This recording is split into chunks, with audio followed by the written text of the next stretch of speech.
संतोष देशमुख हत्या प्रकरणातील आरोपी कृष्णा आंधळेचा अमानुषपणा पुन्हा एकदा समोर आलाय। संतोष देशमुख यांना मारहाण केल्यानंतर कृष्णा आंधळे याने मोकारपंथी या व्हॉट्सअप ग्रुपवर व्हिडिओ कॉल केला होता। यावेळी सरपंच देशमुखांच्या चेहऱ्यावरील जखमांमधून रक्त येत होते असा जबाब मोकारपंथी ग्रुपमधील 4 सदस्यांनी दिलाय। तसेच आता बस करा, सरपंचाला मारू नका असं आवाहनही यावेळी ग्रुपमधील सदस्यांनी कृष्णा आंधळेला केलं होतं। हा जबाब आता अत्यंत महत्त्वाचा ठरणार आहे। अमानुषपणाचा कळस या ठिकाणी बीडमध्ये पाहायला मिळाला। सरपंच देशमुखांच्या मारहाणीनंतर व्हॉट्सअप कॉल करण्यात आला आहे। मोकारपंथी ग्रुपवर आंधळेने हा कॉल केला होता।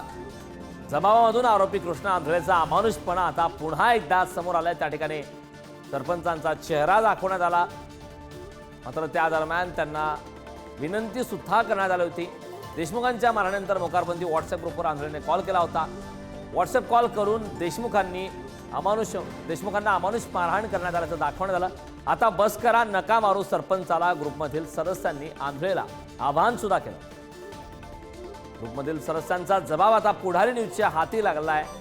त्यामुळं अमानुषपणाचा कळस या ठिकाणी पाहायला मिळाला। मोकारपंथी व्हॉट्सअप ग्रुपवरील 4 सदस्यांचा पोलिसांनी जबाब नोंदवलाय। हा जबाब अत्यंत महत्त्वाचा असणार आहे। देशमुख यांना मारहाण झाली, मारहाणीनंतर त्यांनी मोकारपंथी व्हॉट्सअप ग्रुपवरती कॉल केला आणि कॉल करून त्या ठिकाणी संतोष देशमुख यांचा जखमी चेहरा दाखवण्यात आला।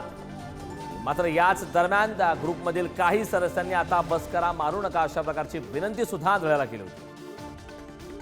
संदर्भात ताजे अपडेट देण्यासाठी आपले प्रतिनिधी उदय नागरगोजे आपल्यासोबत जोडले। उदय, खरं तर संतोष देशमुख यांची हत्या झाली, त्यानंतर नवनवीन धक्कादायक खुलासे समोर येत आहेत। आता आणखीन एक महत्त्वाचा आणि अत्यंत अमानुषपणाचा कळस असलेला हा प्रकार समोर आलाय। आरोपी कृष्णा आंधळेने व्हॉट्सअप कॉल करून या संदर्भात जखमी संतोष देशमुख यांचा चेहरा दाखवला होता। काय अधिकची माहिती, काय जबाबात नेमकं सांगण्यात आलंय? नक्कीच, कारण संतोष देशमुख यांच्या खून प्रकरणात अनेक धक्कादायक खुलासे समोर येत आहेत। यामध्ये आता व्हॉट्सअप ग्रुपवर जो कॉल करण्यात आला होता, मोकारपंथी नावाचा जो व्हॉट्सअप ग्रुप होता आणि त्यावर कृष्णा आंधळेने हा व्हिडिओ कॉल केला होता। त्या ग्रुपमधील 4 ते 5 सदस्यांनी हा कॉल पाहिलावधी केला होता आणि त्यावेळी कृष्णा आंधळे हा सरपंचाला कशा पद्धतीने मारहाण करण्यात आली हे दाखवत होता, सांगत होता। आणि त्यावेळी या ग्रुपमधील जे सदस्य होते ते त्याला सांगत होते की आता बस कर, तुम्ही सरपंचाला खूप मारला आहे, आता बस करा असं देखील म्हणत होते।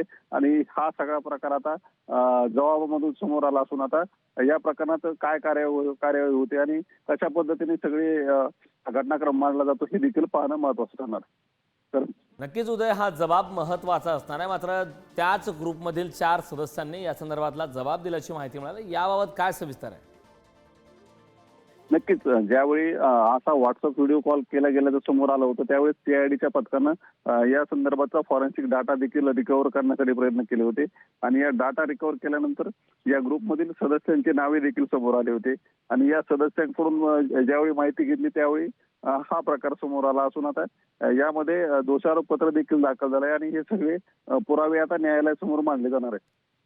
नक्कीच उदय, खूप खूप धन्यवाद या संपूर्ण माहितीबद्दल।